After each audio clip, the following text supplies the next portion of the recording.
अब एक नई स्थिति सामने आती है, उसको बोलते हैं रेक्टल प्रोलैप्स, या फिर जो रेक्टम होता है उसको क्या होता है, वो रेक्टम में आके मल स्टोर होता है, वहां पे मल जब भी आ जाएगा तो हमें अर्ज पैदा होगी। अर्ज मतलब इच्छा पैदा होगी कि मल बाहर आए। अब उससे एक नई स्थिति आ जाती है पेशेंटों में, उसको क्या बोलते हैं, रेक्टल प्रोलैप्स, मतलब कि जो मल स्टोरेज का जो एक गुब्बारा नुमा एक हमारा जो अंग होता है, बड़ी आंतड़ी का आखिरी हिस्सा जिसको बोला जाता है, वो इस तरह से होना चाहिए, बिल्कुल फूला फूला सा शरीर में ना, रीढ़ की हड्डी के साथ चिपका हुआ होता है। कुछ लोग भले किसी वजह से भी कॉन्स्टिपेशन है, चाहे वो डायबिटीज की वजह से है, चाहे हाइपोथायराइडिज्म की वजह से है, या हार्मोन्स की वजह से है ना। जैसे कुछ महिलाओं के हार्मोन्स होते हैं प्रोजेस्टेरोन और एस्ट्रोजन, उसकी वजह से भी महिलाओं में क्या होता है, एक रूटीन थोड़ा सा डिफरेंट होता है पुरुषों के मुकाबले, ठीक है। तो ये जो रेक्टम है इसके अंदर मल होगा, और उसके लिए हमें अगर जोर आजमाइश करनी पड़ रही है, मान लिया हम टॉयलेट सीट पर बैठे हैं 2 मिनट 3 मिनट से ज्यादा, तो आपने देखा ना कि नीचे जो पेल्विक जो हमारा एक तरह से केज बना हुआ है, एक पिंजरा सा बना हुआ है, जिसमें दोनों तरफ ये कुल्ले की हड्डियां होती हैं, हमारी बटक की जो हड्डियां सी होती हैं, और नीचे जो हमारी फीमर बोन होती है, जो हमारी टांग की जो बड़ी हड्डियां, वो ज्वाइंट्स होते हैं।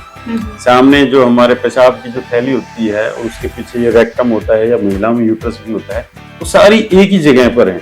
और हम अगर टॉयलेट में बैठ के ज्यादा समय लगा रहे हैं तो एक नई स्थिति हो जाती है, वो होते हैं कि रेक्टम के अंदर सिलवटें बन गई हैं। रेक्टम मतलब जो जहां पे ये मल स्टोरेज होता है निकलने से पहले, तो वहां पे सिलवटें बननी शुरू हो जाती है। देखिए अब हर एक में कुछ ना कुछ डिफरेंस है इसमें ना।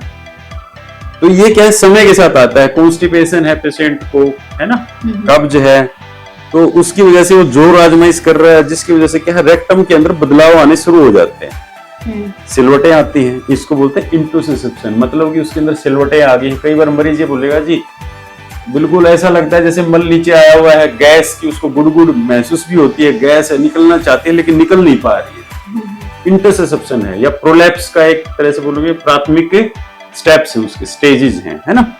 अब ये देखिए, इसको और अच्छे से बेहतरीन तरीके से देखिए, इसमें दिखाया गया है। देखिए बिल्कुल इसमें जो रेक्टम कोलैप्स हुआ पड़ा है, और उसके अंदर एक इस तरह से स्थिति बन गई, सिलवटें बन गई। जैसे जुराब नहीं होती, पहनते तो जुराब बिल्कुल खुली रहती है हमारे पैर के ऊपर, है ना, और वो जब सिलवटें सी बन जाती हैं तो वो उसके अंदर ही मल और गैस फंसी रह जाती है, ठीक है। अब ये देखिए, अब ज्यादा जोर आजमाइश करता है पेशेंट तो वो कुछ हिस्से बाहर आने लगते हैं, जिसको अक्सर क्या समझता है कि मस से बाहर आ गए। जैसे झोला छाप के पास जाता है या कहीं से कटवा लेता है, धागे वागे बंधवा लेता है, लेकिन ये क्या होता है, म्यूकोसल प्रोलैप्स, मतलब कि जो रेक्टम का जो कुछ पार्ट होता है वो बाहर आ जाता है, और वो बाहर आके एनल ओरिफिस में फंस जाता है।